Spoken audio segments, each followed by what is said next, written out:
Let's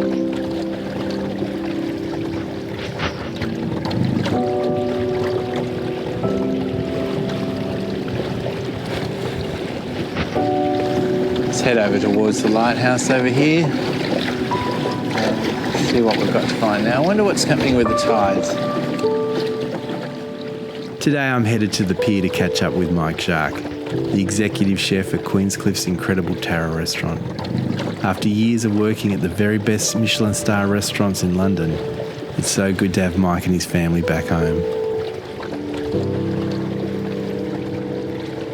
I'm looking forward to seeing what Mike's got cooking for us today.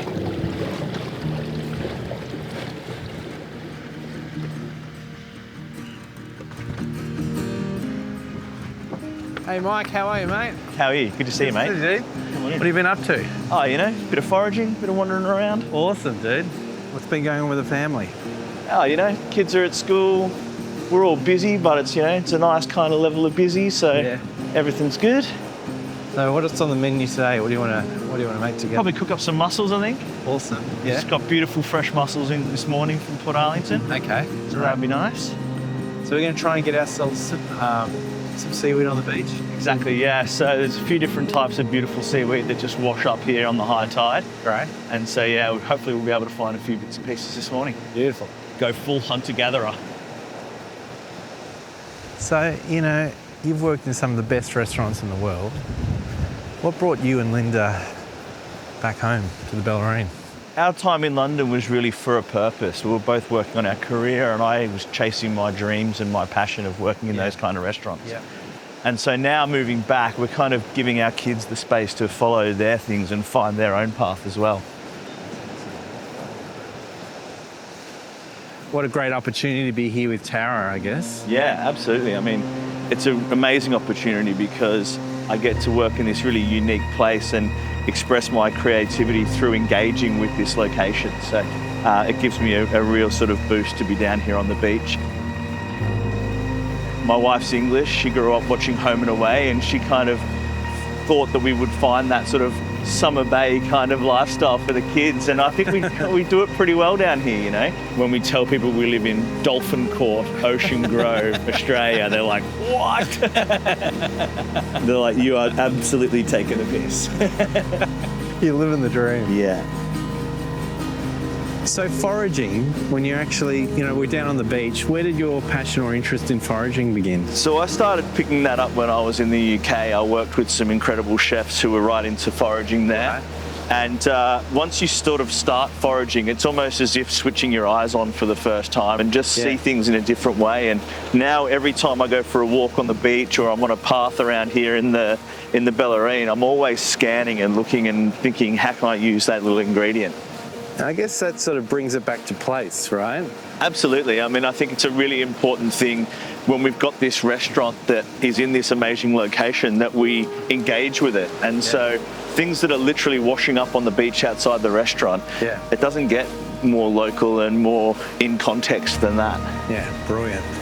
What do you reckon we're going to find on the beach, or what do you tend to look for when you come on the beach? Yeah, so I kind of am starting to get the feeling of the rhythm of this beach, and I know that when the swell and the wind is in a certain direction, we're going to find kelp, like big forest kelp. Yeah. We'll find some codium and all sorts of other little bits, you know. There's bull kelp, there's sea pearls, there's sea grapes, loads of different little types of seaweed that come up here, and they can all be used for different purposes. These are beautiful. These are called sea grapes. They're a really lovely, delicate little seaweed, much more delicate than the other things that we find down here. If you look closely, you can see they're basically like a little string of pearls.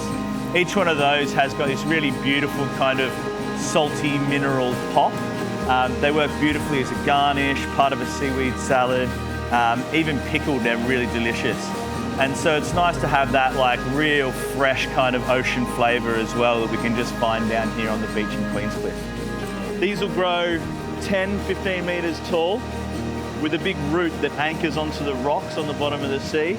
And then the seaweed actually floats, so they just grow really, really tall in a huge forest just off the coast. And so when we have a big storm or we have heavy swell, some of it will just break off, and then when it washes up in abundance.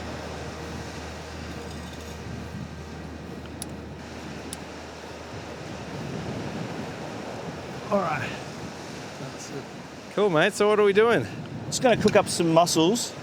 These are amazing little Port Arlington mussels, grown locally by Sea Bounty Mussels. And it's so nice to just cook them here. Literally, the mussels are floating around in the water, attaching themselves to rocks and ropes and other shells and things right out here in the bay in front of us. So being able to cook them down here is a bit of a treat. We're just going to get them in the pan there, and then we're going to cover them over with this foraged kelp that I've just picked up this morning. It kind of works like putting a lid on a pan. So we're going to keep all the steam in from the cooking mussels. When we pop a bit of white wine in there, this seaweed's really going to hold it all in there and steam open those mussels. So that's getting pretty hot now. Pop a bit of wine in there, see if we can get a nice bit of steam happening. Where did your love of cooking begin? So I grew up on a lamb farm, and my dad's a really good cook, and we used to, we'd have the Sunday lamb roast every week, and he really just encouraged me to start tasting things. As soon as I could see over the counter, basically, he was really keen to get me involved, and the best things for me were always, he'd send me out to the garden and say, pick 3 or 4 herbs that you think will go with this or with that, and just that experience of kind of smelling things and imagining flavour combinations from a young age, I've always loved cooking since then. So my first job, luckily for me, was at the Press Club, a very famous restaurant at that time, and 2 chef hats. So it was a great starting place for me because, really set standards for me straight away, and I've been able to carry that through my career. I mean, it's magic here, right? It's beautiful, yeah. I mean, we're so lucky with where we are because we've got the best of both worlds on the Bellarine here, I think we try and reflect that in what we do at Tarra in that we've got a real coastal feeling about the place, but 5 minutes, 10 minutes from any of the towns on the Bellarine and you're in proper farming country, so we get incredible produce as well. This is actually the same seaweed, just been dried out and smoked, and then you get these beautiful kind of patterns where it's a really interesting way to present oysters and mussels and stuff like that. These guys are getting cooked, just the freshest they can be, really. They've literally come out of the water yesterday.